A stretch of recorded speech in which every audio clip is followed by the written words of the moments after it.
অনন্তপুর গ্রামটা অন্য 5টা গ্রামের মতোই, কিন্তু এই গ্রামের একেবারে দক্ষিণ সীমানায় রয়েছে এক বিরাট বড় জলাশয়।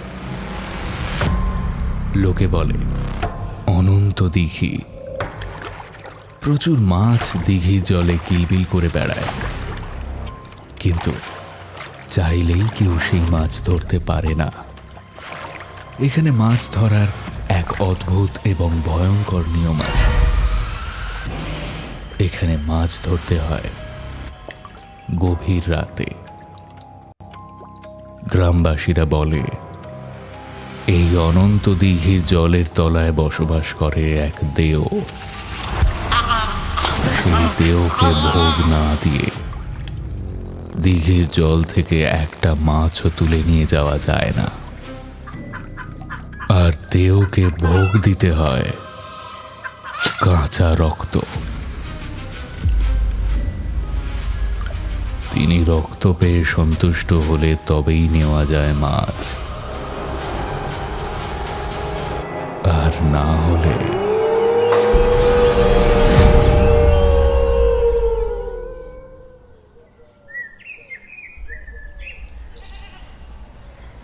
তোদের গ্রামটা ভারী সুন্দর রে মনু। তোকে তো সেই কবে থেকেই বলছি যে আয় আমাদের গ্রামে।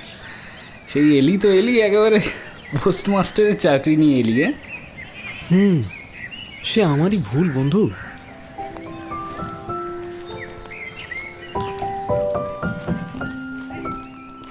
কি মনু, তোদের গ্রামে এত বড় একটা দিঘি আছে জানতাম না তো। দেখ দেখ কত বড় বড় মাছ ঘাই মারছে রে। সেই কোন ছোটবেলায় মায়ের বকুনি খেয়ে মাছ ধরা ছেড়ে দিয়েছি। এই চল আজকে বিকেলে এসে না মাছ ধরি, কি বলিস? এই জায়গাটা বাগদিপাড়া না? ছিপসু তো এখানেই কারো কাছ থেকে জোগাড় করে নেবো। চ। এই গ্রামে আরও অনেক পুকুর আছে, ওখানে গিয়ে মাছ ধরো ওখন। কিন্তু এই দিঘিতে নয়, জায়গাটা ভালো না। চ বাড়ি থেকে চ। এই দিঘিটার পাড়ে দাঁড়াতেও কেমন ভয় লাগে। সে কি রে, কেন? আর হাতের সামনে এত মাছ থাকতে অন্য কোনো ছোট পুকুরে যাবোই বা কেন? এটা কি কারো ব্যক্তিগত সম্পত্তি নাকি? না, ব্যাপারটা সেরকম নয়। তবে এই দিঘিতে মাছ ধরতে হবে না, চল না অন্য কোনো পুকুরে যাই। এত জেদ করিস কেন তুই? কি ব্যাপার বলতো ভাই, সত্যি করে খুলে বল দেখি, এখানে কেন মাছ ধরা যাবে না? দেখ জয়ন্ত, তুই মাত্র কয়েকদিন হলো পোস্টমাস্টারের চাকরি নিয়ে আমাদের গ্রামে এসেছিস। তুই নতুন, আমাদের গ্রামের অনেক কথাই তুই জানিস না। যেমন এই অনন্ত দিঘি, এখানে মাছ ধরা, বিশেষ করে দিনের বেলায় মাছ ধরা বারণ আছে।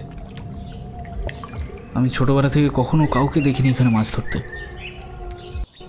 মানে দিনের বেলা মাছ ধরা বারণ মানেটা কি? রাতে মাছ ধরতে হয়? অদ্ভুত তো। ঠিক আছে চল তাহলে রাতেই আসবো। পুরোটা শোন আগে।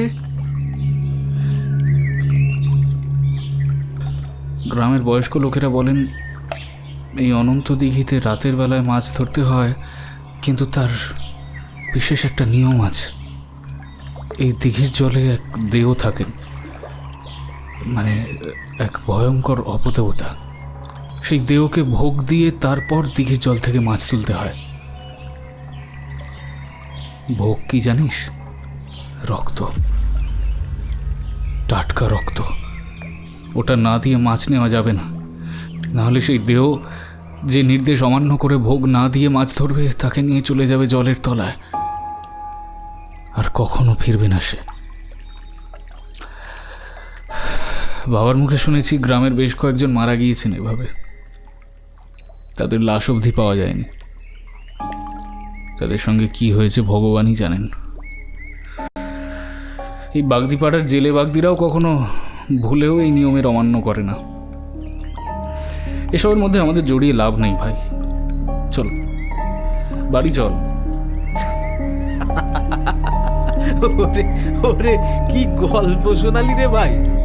দেহ থাকে, তাও আবার জলে। ভাই তুই তো পড়াশোনা জানিস, এই গেঁয়ো লোকগুলোর মতো এসব উল্টো পাল্টা কুসংস্কারে আবার কবে থেকে বিশ্বাস শুরু করলি রে? দেখ, যারা মাছ ধরতে গিয়েছে তারা হয় সাঁতার জানতো না, না হলে নেশা করে মাছ ধরতে এসেছিল। রাতের বেলা এত গভীর দিঘিতে সাঁতার না জেনে নৌকো নিয়ে নামলে কোনো রকম ভাবে টাল খেয়ে জলে পড়ে যাওয়াটা খুব একটা অস্বাভাবিক কিছু নয়। আমি আজ রাতে খাওয়া দাওয়ার পর এখানে মাছ ধরতে আসছি, তোকেও আসতে হবে। এসব গাল গল্পে আর আমি ভুলছি না। তোকে না এদিকটায় ঘুরতে নিয়ে আসাই আমার ভুল হয়েছে। প্রচণ্ড জেদি তুই। জয়ন্ত ভাই, ভাই আমার কথা শোন, এই ভুলটা করিস না। গ্রামের বহু প্রাচীন নিয়ম এটা, কেউ জানতে পারলে তোকে তো গ্রাম ছাড়া করবেই, আমারও এখানে থাকা মুশকিল হয়ে যাবে। কেউ জানতে পারলে তবে তো। ওই জন্যই তো বলছি গভীর রাতে চুপি চুপি গা ঢাকা দিয়ে আসবো। আরে আমরা তো নৌকো নিয়ে মাছ ধরতে যাচ্ছি না যে লোকে টের পাবে। দুটো ছিপ নিয়ে এখানটায় বসে যাব। শোন, নিয়ম তৈরি হয় ভাঙার জন্য। আর তুই তো এত ভীত ছিলিস না রে মনো। ঠিক আছে, তুই যখন কথা শুনবি না তাহলে তোকে আর বারণ করবো না, কিন্তু তুই আমাকে এসবের মধ্যে জড়াস না।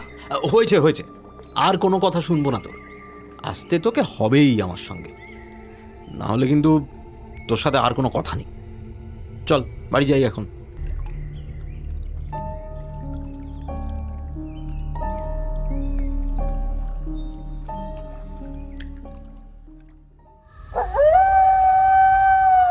এখন মধ্যরাত।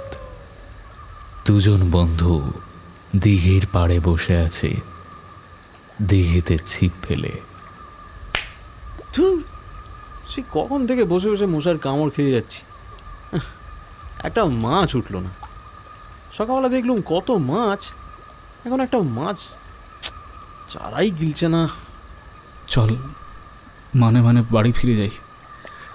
আমি তো তোকে বললাম, ভোগ না দিলে অপদেবতা মানে দেও জল থেকে একটা মাছও নিয়ে যেতে দেবে না। কোনো মাছ উঠবে না, দেখে নিস। এই রাখতো তোর দেওর গল্প, এমনিতেই মাথাটা গরম হচ্ছে।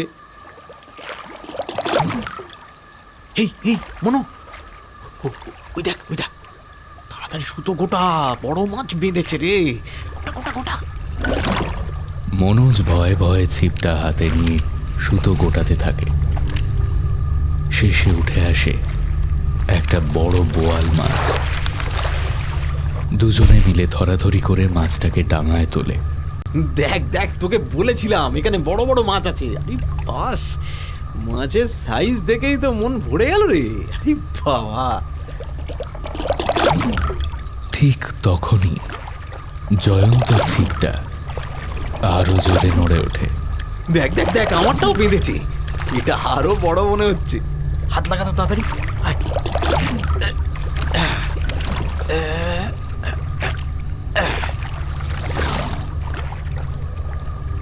দুজনে মিলে ছিপটাকে ধরে টানতে থাকে। জলের মধ্যে তীব্র আলোড়ন। এক পা করে জলে নেমে যায় দুজন। ছিপটা ভেঙে যাবে মনে হচ্ছে, অনেক বড় মাছ। মনো, ছাড়িস না। ঠিক তখনই জলের মধ্যে একটা বিরাট কালো ছায়া ভেসে ওঠে। তার চোখ দুটো থক থক করে জ্বলে ওঠে। দেও জন্তু ছেড়ে দে, ছিপটা ছেড়ে দে। মাছ না, ছেড়ে দে, শিগগির পালা এখান থেকে। কি উল্টো পাল্টা বলছিস? ছিপটা ছেড়ে দিলি কেন? মাছটা সুতো ছিঁড়ে পালিয়ে যাবে তো। কি কোথায় পালাচ্ছিস তুই?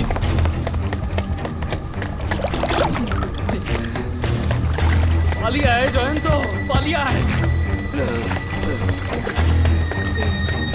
পালিয়ে আয়।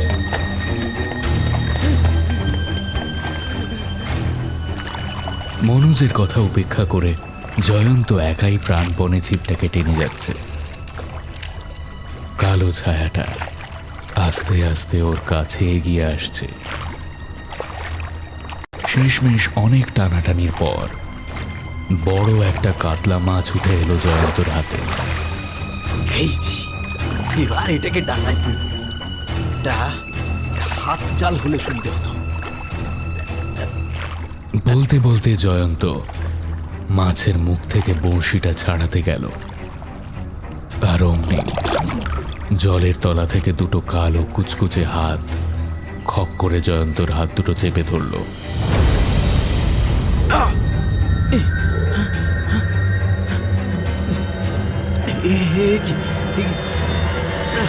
জলের নিচ থেকে কে টান দিচ্ছে?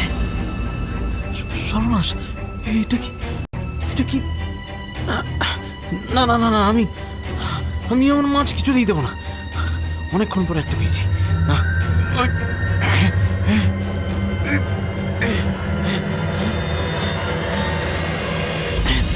জয়ন্ত প্রাণপণে সেই কালো লম্বা হাতের থেকে মাছটা টানতে থাকে।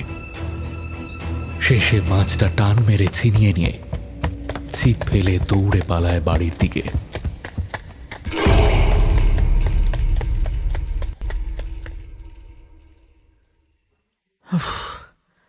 শান্তি বাবা। মাছটাকে কালকে ভালো করে রান্নার মাসিকে দিয়ে রান্না করাবো। মনটা কত বড় বেকুব, নিজের মাছটা ফেলে রেখে পালিয়ে এলো। ভেতর ডিম একটা, কিন্তু জলের তলা থেকে যে ওটা কি আমার হাত চেপে ধরলো বুঝতেই পারলাম না। এখন হাতে কেমন একটা আঁশটে গন্ধ লেগে রয়েছে। না, কি ঠান্ডা হাত ওটার! কি ছিল ওটা? যাকে, অত ভেবে লাভ নেই, অনেক রাত হয়েছে। হাতে পায়ে কাদা ভর্তি, স্নান করে কিছু খেয়ে দিয়ে ঘুমিয়ে পড়ি। আবার সকালে পোস্ট অফিসে যেতে হবে।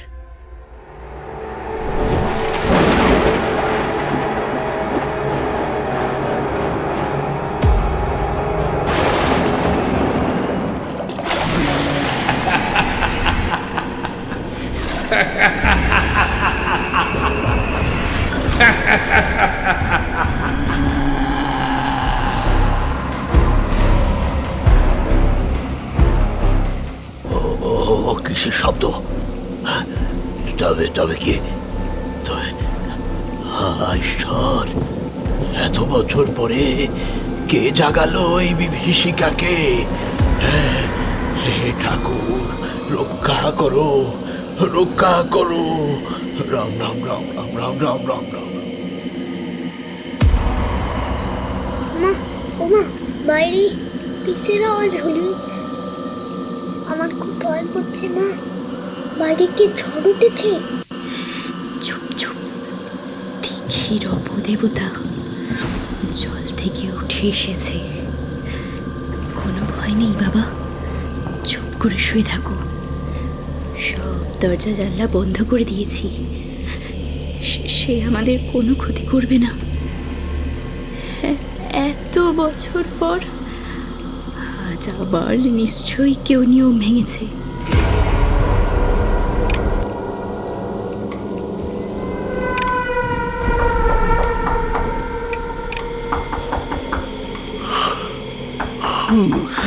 কে রে বাবা, এত রাতে আবার কে এলো? বাইরে এত আওয়াজই বা কিসের? যাই উঠে দেখি।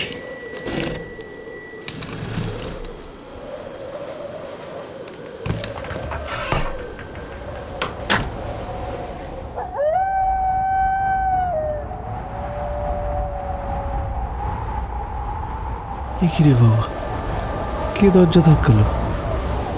এই রাতের বেলায় কে আবার এসে উটকো মস্করা করছে?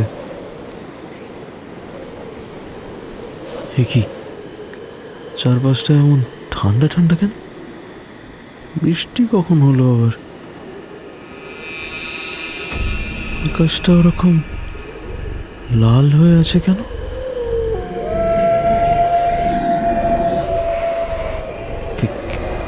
কিসের আওয়াজ ওটা?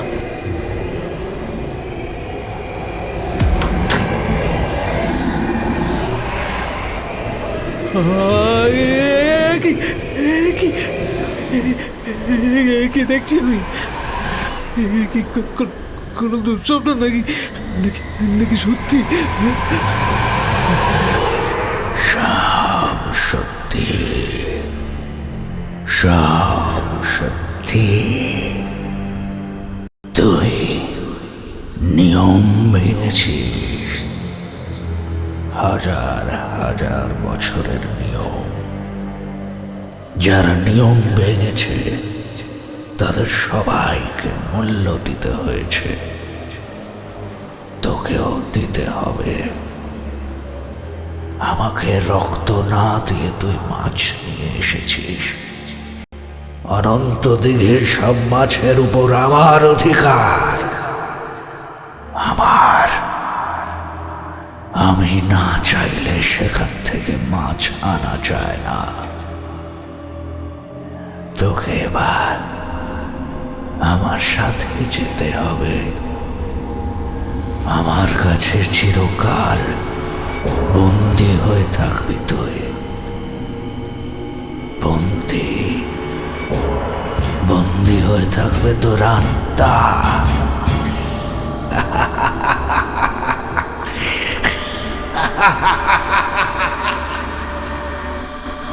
না না না না না, আমার ভুল হয়ে গেছে। আমাকে ক্ষমা করে দিন, ক্ষমা করে দিন। আমি আমি আর এমন ভুল কখনো করবো না।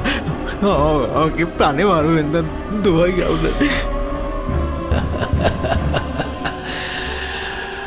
ক্ষমা চাওয়ার জন্য অনেক দেরি হয়ে গিয়েছে। এই ভুলের কোনো ক্ষমা হয় না। তোকে মরতে হবে। না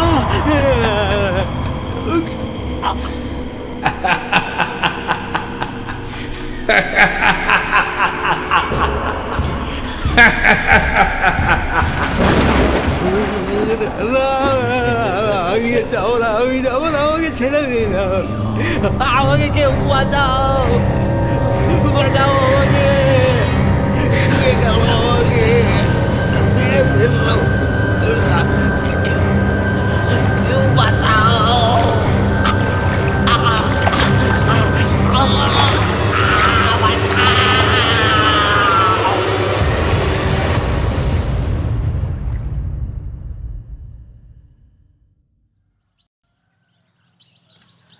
কাল রাতের বেলায় তুমিও ওই আওয়াজ শুনেছ, তাই না হরিণ? শুনেছি। আমার গিন্নি তো উঠে দরজা জানলা সব বন্ধ করে দিয়েছিল। তবে আমি জানলা দিয়ে দেখেছি ওই গ্রামের রাস্তা দিয়ে হেঁটে যাচ্ছিল আমাদের ওই নতুন পোস্টমাস্টারের বাড়ির দিকে। কি ঝড়টাই না উঠেছিল তখন। দুয়ে দুয়ে চার হলো তো তাহলে। পোস্টমাস্টারকে সকাল থেকে খুঁজে পাওয়া যাচ্ছে না জানো। ঘরের দরজা জানলা সব খোলা। নির্ঘাত ওই দিঘিতে মাছ ধরতে গেছিল, দিয়েও ওকেই নিয়ে গেছে। আরে এই তো বয়স, না জেনে বুঝে কত বড় বিপদই না ডেকে আনলো বলো। সবই ভাগ্যের লিখন দাদা, সবই ভাগ্যের লিখন।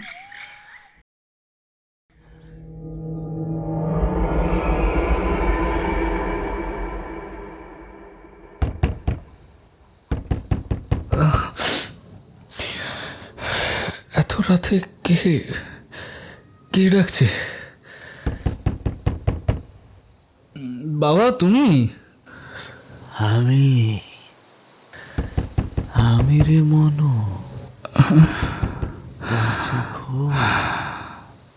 খুব শীত করছে, বাইরে খুব ঠান্ডা। তাড়াতাড়ি দরজাটা খোল ভাই। জয়ন্ত, দূর কারেন্টটাকেও এখনই যেতে হলো। এই দাঁড়া, দরজা খুলছি, দাঁড়া। কি রে জয়ন্ত, তুই এত রাতে সারাদিন কোথায় ছিলিস? বলছি আমাকে আগে একটু ঘরে ঢুকতে দে, খুব ঠান্ডা লাগছে রে। তুই এভাবে কথা বলছিস কেন? আর হ্যাঁ, ভেতরে আয়। আমি তোর বাড়ি গিয়েছিলাম, পোস্ট অফিসে গিয়েও খোঁজ নিয়ে এলাম, কেউ কোনো খোঁজ দিতে পারলো না। গ্রামের সবাই বলা বলি করছিল তুই মাছ ধরতে গিয়ে নিখোঁজ হয়ে গেছিস। ইস, তোর তো সারা গায়ে জল, কাপড় ভিজে, আর তোর গা থেকে কেমন পচা আঁশটে গন্ধ বেরোচ্ছে। কি হয়েছে তোর? আমাকে সবটা খুলে বল। তুই ওই দিঘিতে ছিলিস নাকি? বলছি, তা তুই তো আমাকে ফেলে পালিয়ে এলি।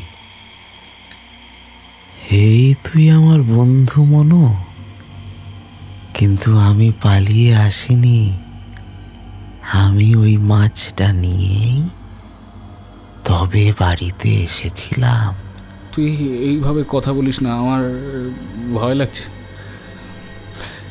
যাই হোক, তারপর তারপর কি হলো?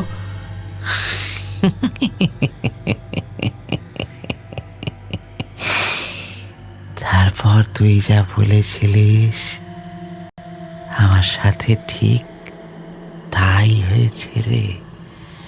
কি বলছিস? দিঘির সেই অপদেবতা সে আমাকে বাড়ি থেকে টেনে তুলে নিয়ে গেছে দিঘিতে। সে আমাকে ক্ষমা করেনি। এই রাত দুপুরে তুই কেন এইভাবে কথা বলছিস? মশকরা করছিস আমার সাথে? ভয় দেখাচ্ছিস? দেহতে টেনে নিয়ে গেলে কেউ কখনো বেঁচে থাকে না, অন্তত আমি শুনিনি। তুই বেঁচে ফেললি কি করে? কে বলেছে তোকে আমি বেঁচে আছি? দেও আমাকে নিজের সাথে দিঘির জলের তলার অন্ধকারে নিয়ে চলে গেছে। আমার আত্মা চিরকালের মতো ওখানে বন্দি হয়ে আছে। খুব ঠান্ডা জলের তলায়, খুব ঠান্ডা রে মনো, খুব ঠান্ডা।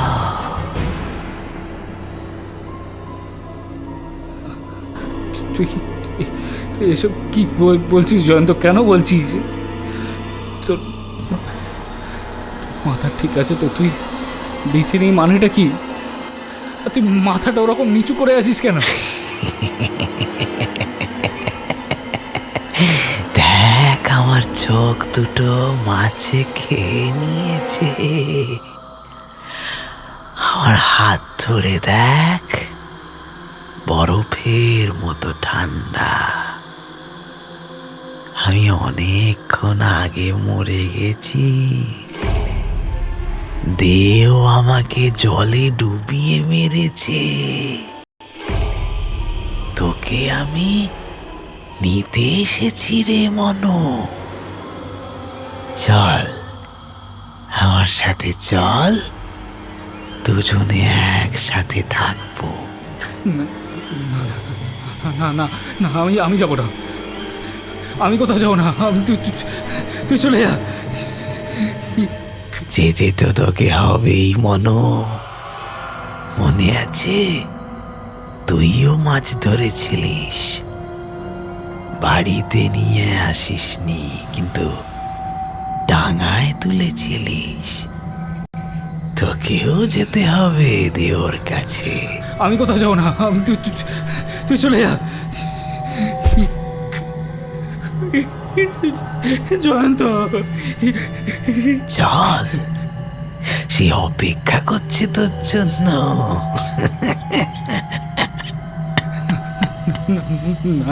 না, এ হতে পারে না। জয়ন্ত, তুই আমার কাছে আসবি না। আমার কাছে আসবি না। আমার কাছে আসবি না। বাবা, মা, বাঁচাও বাবাকে, বাঁচাও। কেউ তোর চিৎকার শুনবে না মনো। আমার চিৎকারও কেউ শোনেনি। যেতে তোকে হবে। ওই দেখ, দেখ তোর পেছনে।